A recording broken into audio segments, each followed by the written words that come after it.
Dear Patriots, before the news starts, please subscribe to our patriotic channel by clicking the subscribe button. Give us a thumbs up to this video. Don't forget to leave your opinion below in the comments section. Share the news on Facebook and Twitter so you friends see it. Thank you. How Trump's trade war finally broke Gary Cohn. New York, Wall Street is losing its main man in the White House.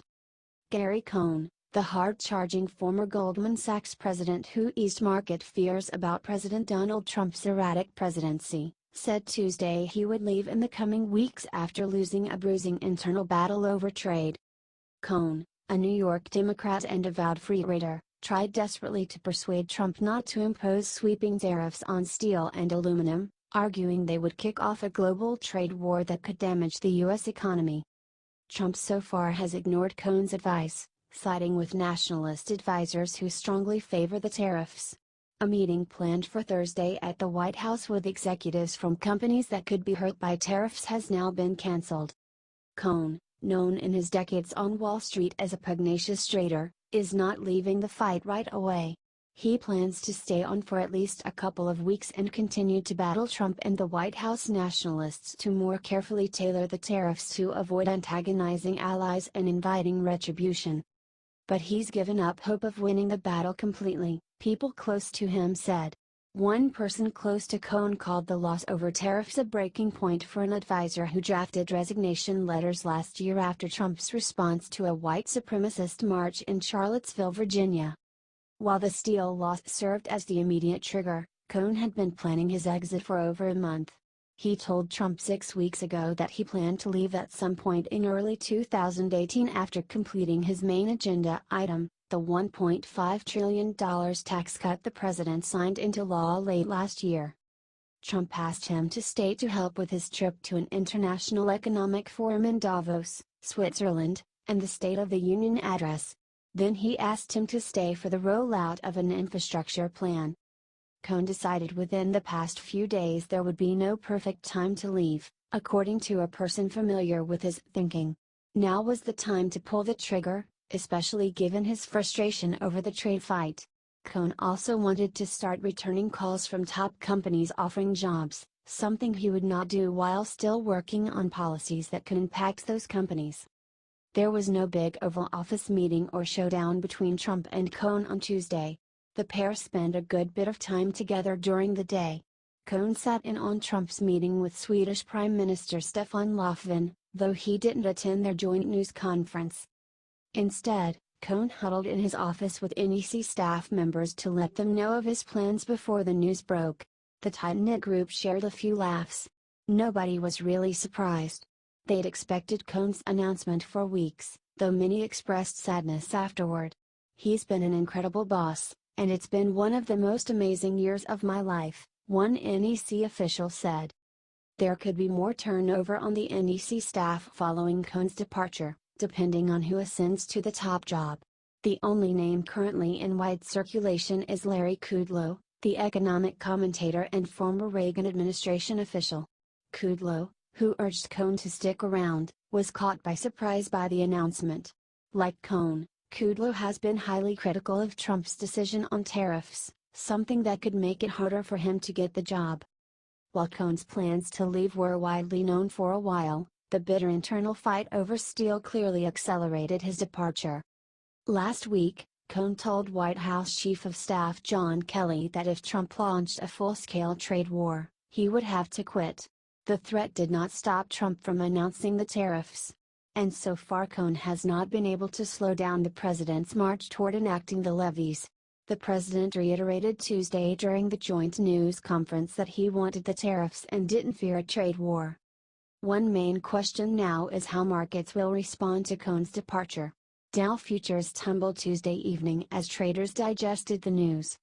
Cohn has been widely seen as a steadying hand in the White House, pushing Trump away from some of his most aggressive instincts on trade and keeping the U.S. in the North American Free Trade Agreement, among other deals. The fear now is that Trump will be fully unleashed unless he hires another figure trusted by Wall Street for the NEC job. Clearly he's a free trader, and Wall Street likes free traders. And he's got the Goldman Sachs pedigree, and that's a very comforting thing for people, said Stephen Massock of Wedbush Securities. It's clearly going to be at least a minor negative for markets. But probably not a huge downturn, especially if Trump picks Kudlow, who would be a wonderful choice. In a note to clients Tuesday, Ian Katz of Capital Alpha Partners suggested the White House could now be without anyone with a real understanding of markets. More than anyone else in the White House, Cohn had credibility with the markets, he said. He speaks Wall Street's language.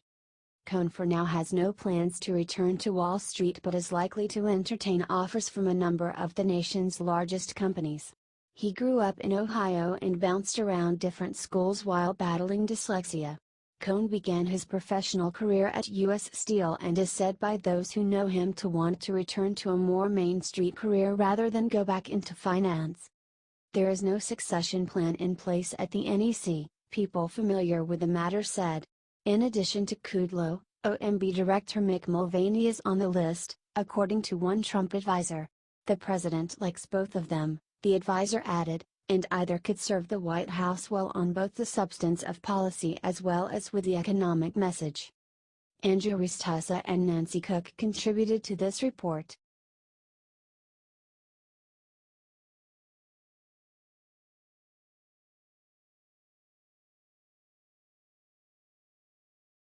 Voters divided on Trump's steel and aluminum tariff plan. Voters are split on President Donald Trump's plan to impose steel and aluminum tariffs, according to a new Politico, Morning Consult poll. Nearly 40% of the roughly 2,000 registered voters surveyed said that they support the decision, while 35% of voters oppose it. Party affiliation played a large role in how voters felt about the promised action. 65% of Republicans supported the move, compared with 24% of Democrats. Over half of the voters polled, 52%, think the tariffs will make steel and aluminum more expensive.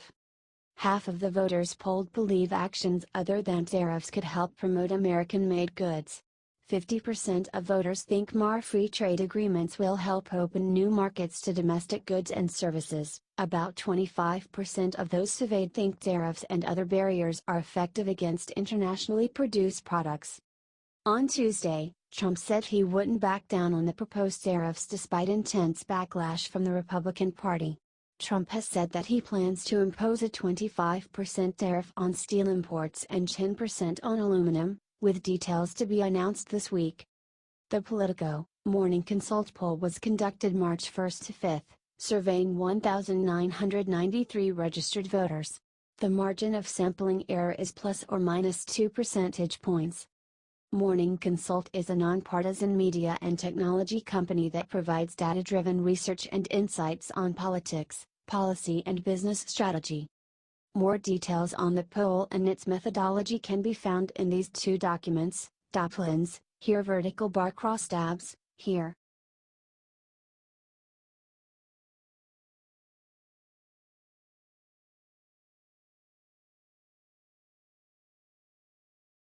DC's new Russian envoy gets frosty reception. Russia's new ambassador to the United States has been described as both ruthless and charming. Since his arrival in Washington 6 months ago, he has emphasized the charm, hosting parties, giving speeches and even launching a bluegrass-backed embassy podcast at a moment of bitter U.S.-Russian relations. But Anatoly Antonov says he has been disappointed to find a cold reception on Capitol Hill, where he's had a hard time obtaining meetings. Some lawmakers' offices have even asked him not to publicize the sessions. Antonov's first meeting with a U.S. lawmaker came 3 months into his tenure, when he sat down in December with Republican Senator Ron Johnson of Wisconsin. His most recent, with Republican Senator Orrin Hatch of Utah, took place on Tuesday. The Congress, overwhelmed by Russophobia, is led by politically biased emotions, rather than a clear-thinking mind, the Kremlin envoy told a Politico reporter, who interviewed him in a combination of written and face-to-face chats. We are bluntly told they fear criticism. U.S. lawmakers are going beyond the silent treatment. Some successfully pushed the District of Columbia to recently rename a stretch of road outside the Russian embassy to honor Boris Nemtsov, a critic of Russian President Vladimir Putin who was gunned down near the Kremlin in 2015. That hasn't stopped Antonov from opening the heavy gates of his fortified embassy compound north of Georgetown, where the Russian flag was lowered to half-staff last month in observance of the school shootings in Parkland, Florida. At a recent Russian film screening at the embassy, where guests nibbled on meat and cheese under the watchful eyes of plainclothes Russian security guards, Antonov was quick with a smile, and heavy on scripted Kremlin talking points, as he discussed the political climate in a Washington rattled by Special Counsel Robert Mueller's investigation into Russia's suspected role in the 2016 U.S. election. "All I hear is meddling, interference," complained Antonov, drink in hand and eyebrows raised. "I don't know these words. I want to talk about friendship, cooperation." A former top official in Russia's foreign and defense ministries with a specialty in arms control, Antonov, who is in his early 60s, is no stranger to working with U.S. officials, particularly when he was a lead negotiator on the 2010 New START nuclear agreement.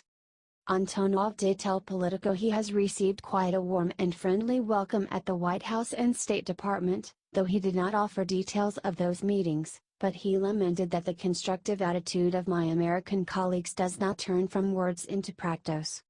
Despite President Donald Trump's often expressed desire to work with Putin, his Republican administration, under bipartisan pressure from a skeptical Congress, has generally kept in place tough Obama-era policies toward Russia. The White House did not respond to a query about how often Antonov has visited there and with whom he has met. A chummy May 2017 Oval Office visit by Antonov's predecessor, Sergei Kislyak, and Russia's foreign minister caused a furor after Trump reportedly shared classified counterterrorism intelligence with his foreign guests. Trump has encountered Antonov at least once, in September, when the Russian envoy joined other new ambassadors to formally present his credentials to the U.S. leader. Meanwhile, Antonov's reception on Capitol Hill has been downright frosty. Contacts with Kislyak caused grief for several Trump associates, including Attorney General Jeff Sessions, who recused himself from the Justice Department's Russia investigation after giving shifting accounts of his 2016 talks with the Russian envoy while he was a senator and Trump campaign advisor. After what happened to Jeff Sessions, no member wants to be in the press for meeting with the Russian ambassador, said a congressional aide, adding that any lawmaker who does meet with Antonov should be upfront about it. At least for now, any meeting would have to be bipartisan and publicly acknowledged. And even under those conditions, there's not much common ground for a fruitful discussion.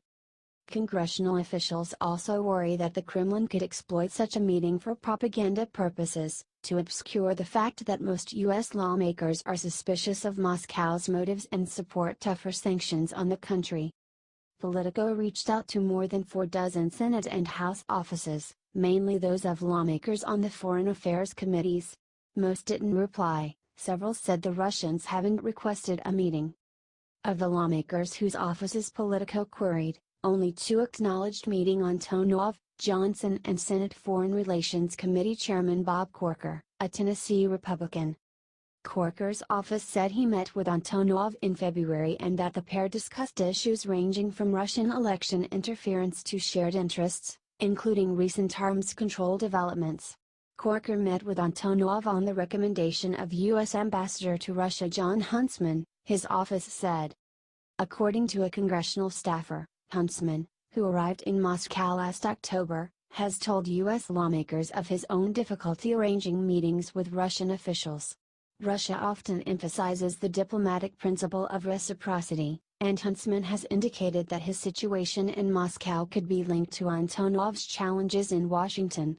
The U.S. ambassador told reporters in January that he'd spoken to Antonov about it.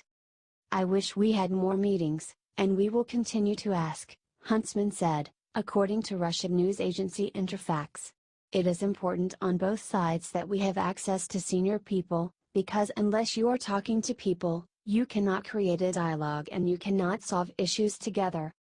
Huntsman, too, has confronted questions about election meddling. In late February, he denied allegations that the U.S. is trying to interfere in Russia's March 18 presidential election.